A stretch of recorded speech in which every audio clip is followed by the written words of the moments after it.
Assalamualaikum warahmatullahi wabarakatuh. Waalaikumsalam warahmatullahi wabarakatuh. Selamat pagi rekan-rekan semua. Pagi.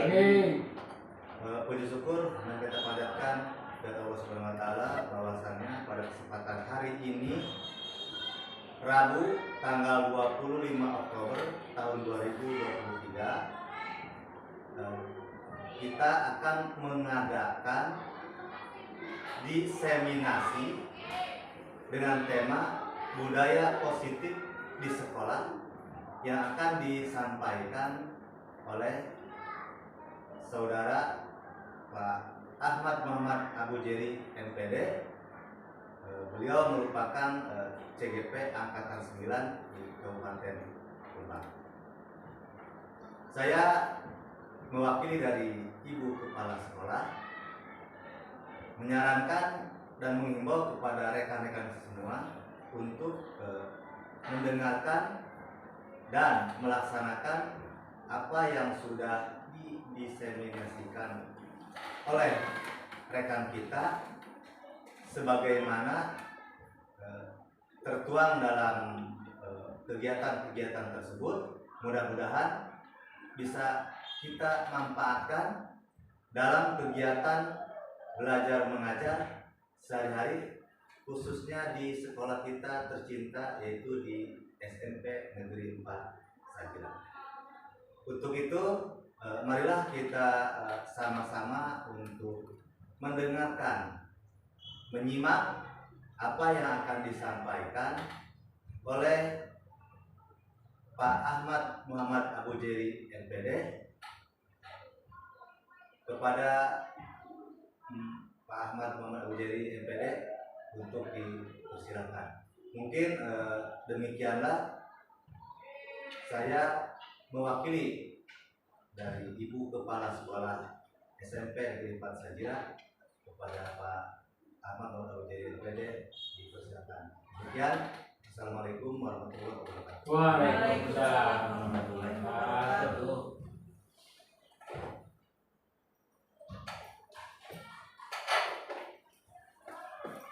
Ya, terima kasih Pak Budi selaku Bapak Kurikulum di SMP 4 Sajila. Di sini saya berdiri bukan untuk menggurui Bapak Ibu. Kita di sini sharing di mana dalam CGP ini ada tugas yaitu diseminasi, itu dengan modul 1.4 itu budaya positif di sekolah. Mudah-mudahan nanti yang saya sampaikan bermanfaat khususnya bagi saya, umumnya bagi kita semua dan SMP 4 Sajila ini ya. Sebelum ke materi, ini ada question, yaitu apa yang akan kita lakukan ketika siswa melakukan perilaku yang tidak diharapkan. Maksudnya yang tidak diharapkan itu keluar dari zona tata tertib sekolah. Apa yang kita lakukan? Yang jelas kita mendisiplinkan anak ini ya. Nah, di sini ada disiplin dan ancaman. Disiplin dan disiplin positif. Yang saya pelajari, disiplin ancaman ini sebenarnya tidak baik. Itu selalu ke anak itu mengancam ke anak. Kamu jangan ini, kamu jangan. Ternyata setelah saya belajar di modul ini, ternyata salah. Jadi anak seharusnya mendisiplinkan itu dengan cara disiplin positif. Apa sih disiplin positif itu? Disiplin positif merupakan pendekatan mendidik siswa untuk melakukan kontrol diri dan kesadaran diri untuk bisa bertanggung jawab terhadap dirinya sendiri, serta selalu menyadarkan perilakunya terhadap nilai-nilai kebajikan universal. Jadi secara tidak sadar siswa itu kita ajak biar menyadari diri sendiri, kesalahannya sendiri, tanpa kita menegur juga udah tahu, oh kesalahan saya seperti ini gitu. Jadi kita cari solusinya seperti apa. Jadi jangan ngejudge, kamu kenapa bisa kayak gini, jadi itu salah. Jadi nanti kita ada paparan di mana selanjutnya sebaiknya. Nah, jadi sebelum ke budaya positif kita belajar dari profil pelajar Pancasila. Di mana profil pelajar Pancasila ini adalah yang pertama beriman, bertakwa kepada Tuhan yang Maha Esa, berakhlak mulia. Yang kedua mandiri, yang ketiga bernalar kritis, yang keempat berkebinekaan global, yang kelima gotong royong, dan keenam kreatif.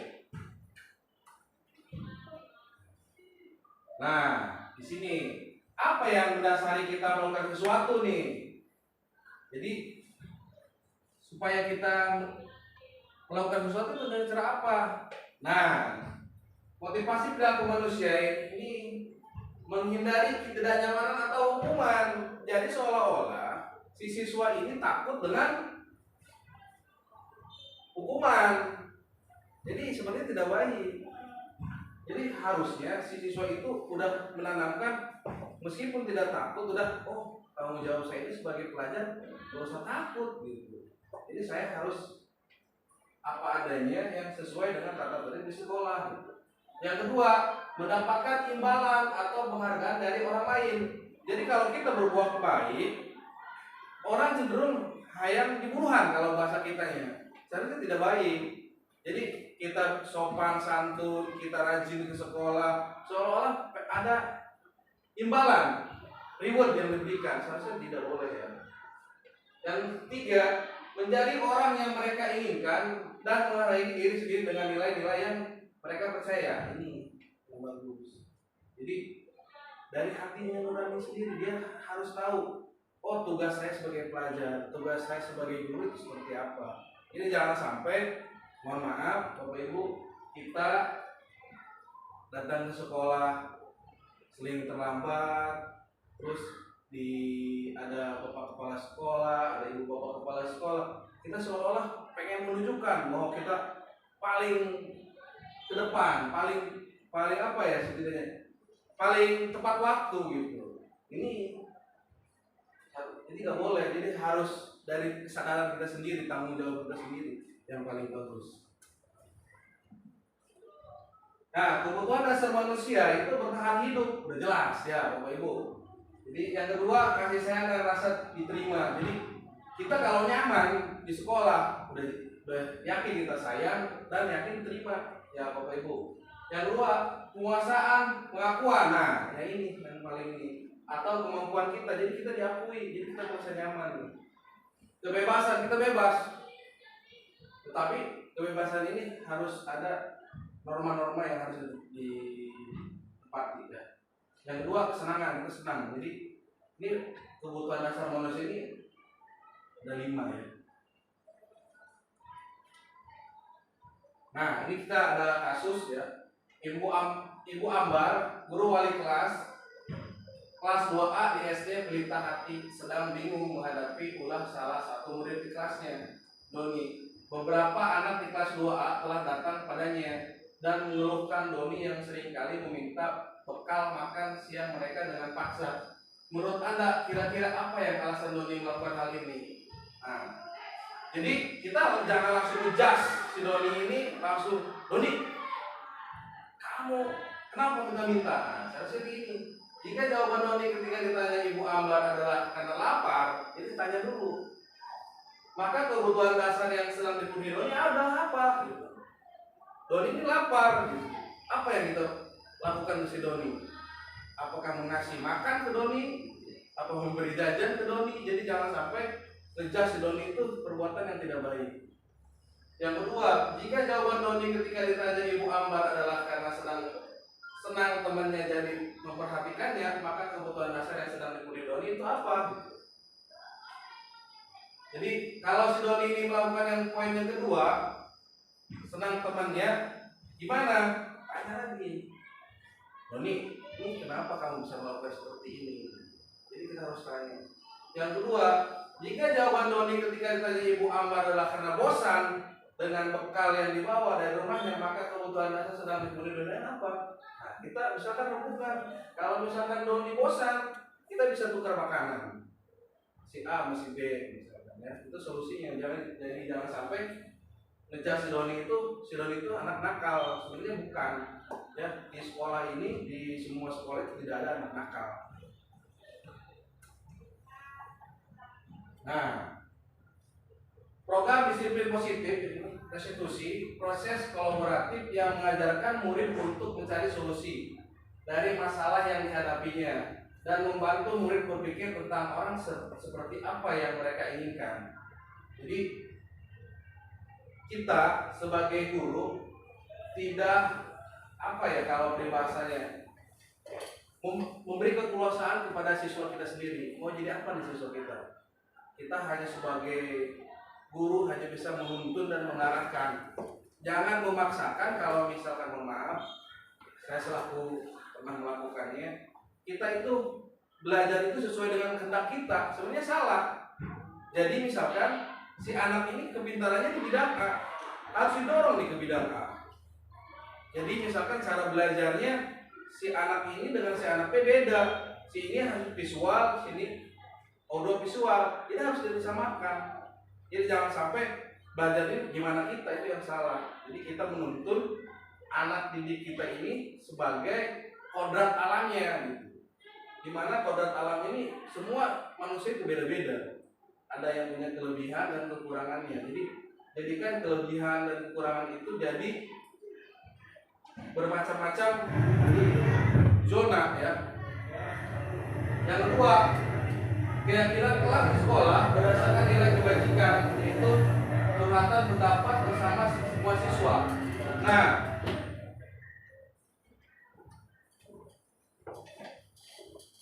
jadi sebelum kita mengajar, alangkah baiknya kita membuat keyakinan kelas.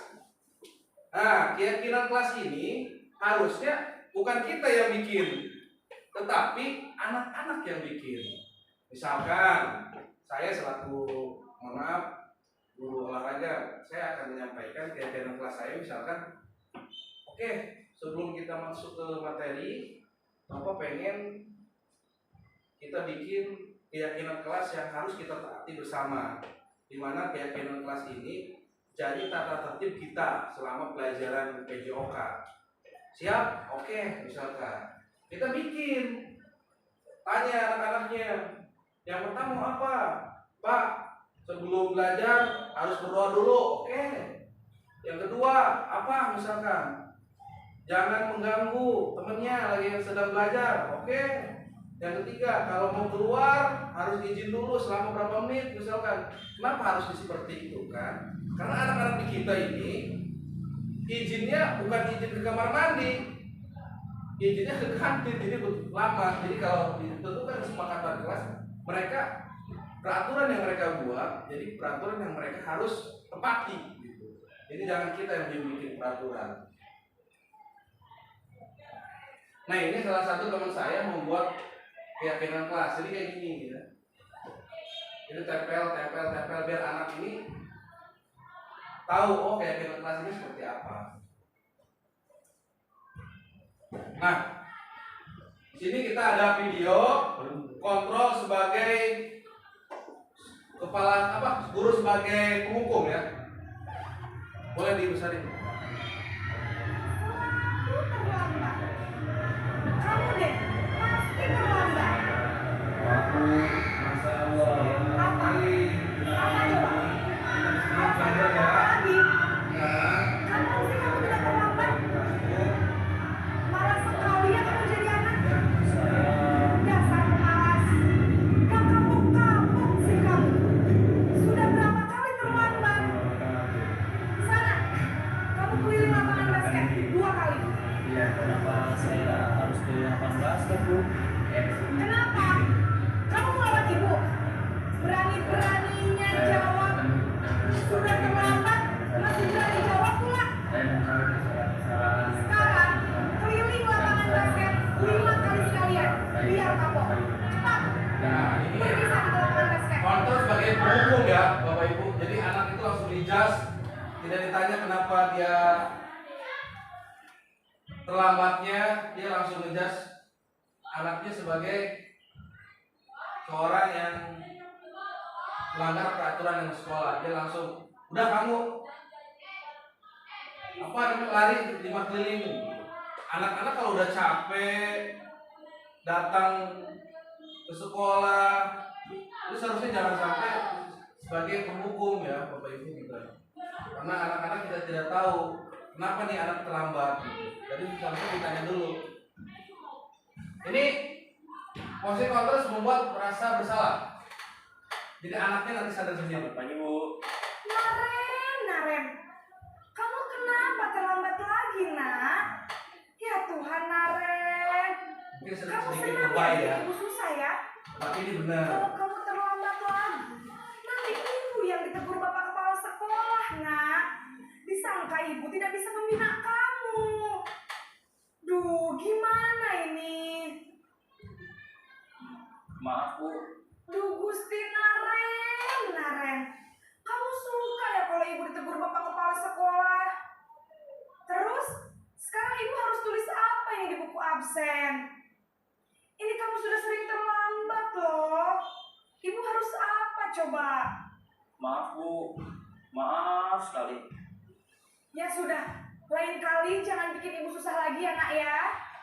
Ibu tidak akan kuat lagi kalau kamu begini terus. Bisa jantungan kalau ibu tegur bapak kepala sekolah. Sana cepat ke kelas.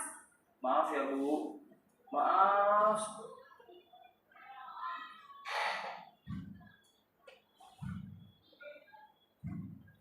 Mohon maaf nih sinyalnya.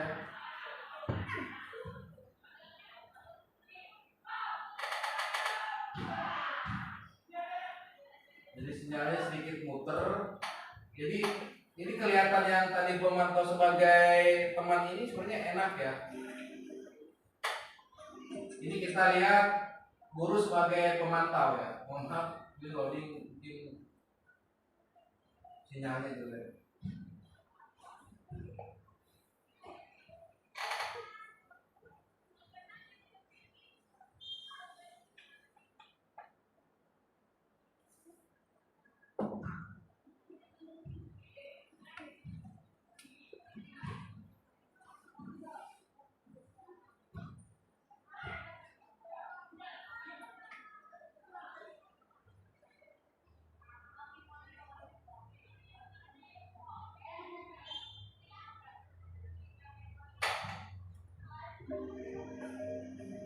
Ini langsung ke atau sebagai manajer ya.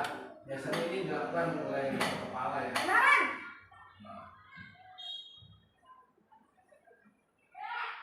Selamat pagi, Bu. selamat pagi Naren.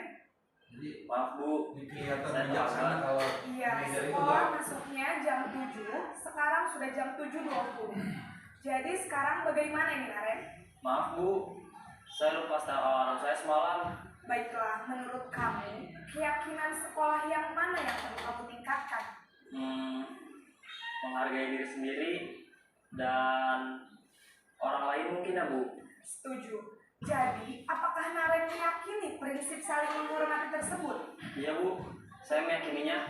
Apakah Naren bersedia memperbaiki masalah keterlambatan ini? Bersedia, Bu. Bagaimana kamu akan perbaiki masalah keterlambatan ini? Saya akan coba untuk tidak lupa menyetel alarm saya, Bu. Baik, kalau Naren lupa menyetel alarm di rumah, ada orang yang kira-kira bisa bantu mengingatkan tidak? Ada, Bu. Kakak saya, Kak Emma. Ada lagi selain Kak Emma?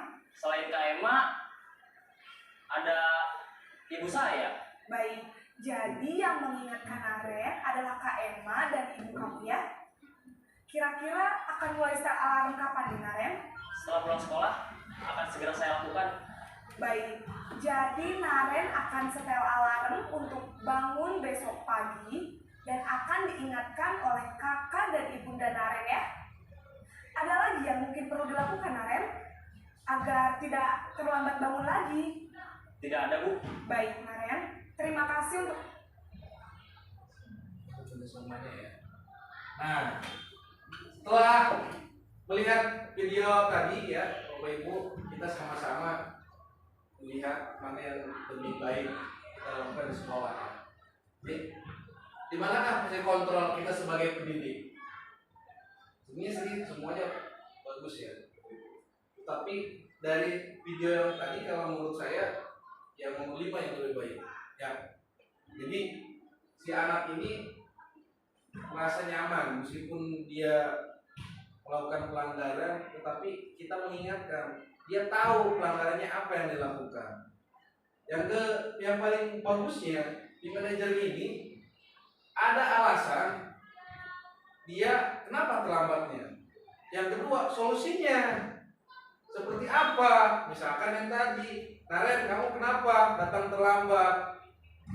Tidurnya kesiangan dan ada yang bangunin. Nah, solusinya seperti apa tadi? Yang dijawab solusinya siapa? Bukan kita sebagai guru, tetapi yang muridnya ini. Jadi si murid udah tahu, ya. Jadi si murid udah tahu. Oh, saya ini melakukan kesalahan ini. Ininya apa jawabannya supaya saya bisa tidak melanggar lagi. Jadi si manajer ini hanya menyampaikan, oh berarti benar Naren. Jadi ada solusinya yang buat. Jadi kesepakatan di sekolah ini seharusnya dibikin oleh kita semua sebelum pembelajaran awal masuk sekolah. Kemudian nanti kita ke depannya aturan-aturan di sekolah ini kita sepakati bersama ya. Biar anak orang tua pada tahu, oh ini peraturan sekolah ini seperti ini.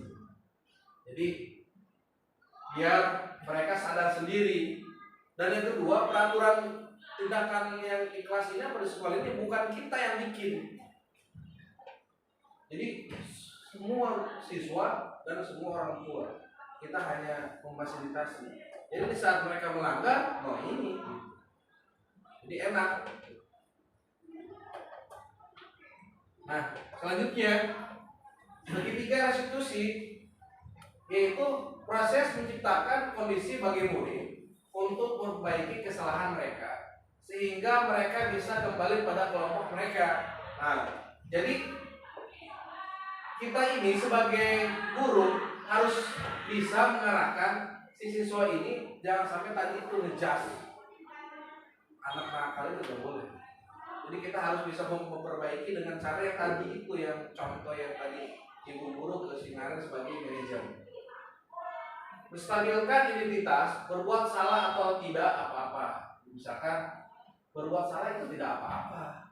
Misalkan, nah manusia tidak ada yang sempurna. Nah, jadi jangan sampai kamu melakukan kesalahan lagi. Nah, kan salah itu hanya milik kita. Sempurna itu hanya milik Allah. Jadi misalkan, nah berbuat salah ini tidak apa-apa kalau sekali-kali, tetapi jangan sampai dilakukan kembali ya. Jadi si anak ini gimana ya, bikin kita enjoy gitu. Si anak ini bikin kita nyaman, jangan sampai dijudge. Jadi manusia tidak ada yang sempurna. Validasi tindakan salah, kamu pasti punya alasan melakukannya. Nah, kita tanya. Tadi kata si Naren itu, kata ibunya, Naren, kenapa kamu bisa terlambat? Ya, kamu bisa melakukan hal lebih buruk.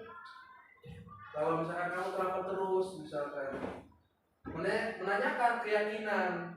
Nah, yang tadi, misalkan apa yang kamu langgar, Naren? Ya udah tahu, karena peraturan yang dibuat oleh mereka. Gitu. Tapi kalau kita tanya peraturan kita buat, mereka tidak bakalan tahu. Tapi kalau peraturan yang mereka buat, mereka tahu, oh berarti saya ini melakukan apa nih? Keyakinan kelas saya yang melanggar, misalkan yang tadi datang terlambat. Nah, berarti Sinaren ini melakukan kesalahan yang dibikin oleh peraturannya sendiri, jadi malu sendiri dia. Yang ketiga, yang selanjutnya, kamu mau jadi orang seperti apa? Kita balikan, Naren. Kamu mau jadi orang seperti apa nih? Jadi enak. Jadi jangan sampai, mohon maaf Bapak Ibu, kita ngejudge siswa-siswa kita dengan langsung begitu saja. Ternyata keterlambatan anak-anak kita datang, misalkan kasus-kasus yang kita alami di sekolah sebenarnya ada sebab dan akibatnya. Jadi jangan sampai ngejudge. Jadi di sini bukan guru BK aja yang bisa melakukan seperti ini, seharusnya semua guru ini bisa melakukan seperti ini. Nah, ini saya pernah menerapkan penerapan segitiga restitusi. Nah, saya tanya nih, ini kasus dia si Rifki ini, dia selalu tidur dalam pelajaran bahasa Sunda ya. Jadi selalu tidur pada saat jam rawan, dimana jam 12, jam 11 ini selalu tidur di kelasnya. Ternyata setelah saya tanya sebab akibatnya, ternyata dia sering main game kebablasan. Nih, saya tanya, kenapa nak bisa tidur pada saat mata pelajaran? Mohon maaf Pak, karena saya selarutan main game, main FF. Oh gitu ya nak. Apa itu salah nak? Salah Pak. Jadi mereka, nah, jadi mohon maaf nih sinyalnya jelek ya Bapak. Jadi setelah saya tanyakan si alasannya seperti apa, dia ngejawab alasannya apa dan solusinya apa, dia jawab juga ya. Jadi alhamdulillah setelah saya menerapkan budaya positif ini, si Rifki ini bisa lebih baik lagi. Ternyata berkolaborasi dengan orang tua, dengan yang di rumahnya, jadi kita lebih memantau lagi dengan Rifki ini. Jadi si Rifki ini kita pantau dengan cara apa? Dengan cara berkolaborasi dengan orang tuanya. Bener nggak nih si Rifki? Jadi kita menanyakan nih ke orang tuanya, bener nggak Rifki kalau bermain HP seperti malam? Tolong dibantu ya Bapak Ibu ke orang tuanya biar Rifki ini tidak tidur pada saat jam pelajaran. Nah ini alhamdulillah Rifki ini angsur-angsur bisa lebih baik lagi. Dia tidak tidur lagi. Jadi dia tidak pucat lagi badannya ya. Jadi mungkin kelelahan di sekolah.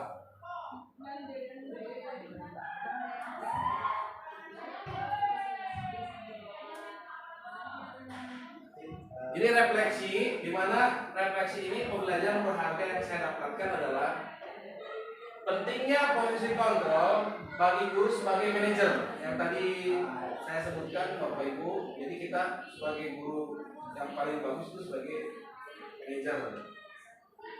Menerapkan segitiga restitusi dalam penerapan budaya positif yang tadi. Jadi si anak ini kita diterapkan dengan budaya positif dalam restitusi. Jadi anak ini seolah-olah dia menyadari kesalahannya sendiri. Yang kedua, pentingnya menumbuhkan motivasi intrinsik siswa dalam meyakini nilai-nilai kebajikan yang ada dalam peraturan. Jadi peraturan-peraturan ini yang mereka buat dan yang mereka harus taati. Jadi kita tumbuhkan nilai-nilai motivasi anak ini. Nah, rencana perbaikan ke depannya, saya akan melakukan pendekatan untuk mengenal karakteristik murid yang beragam.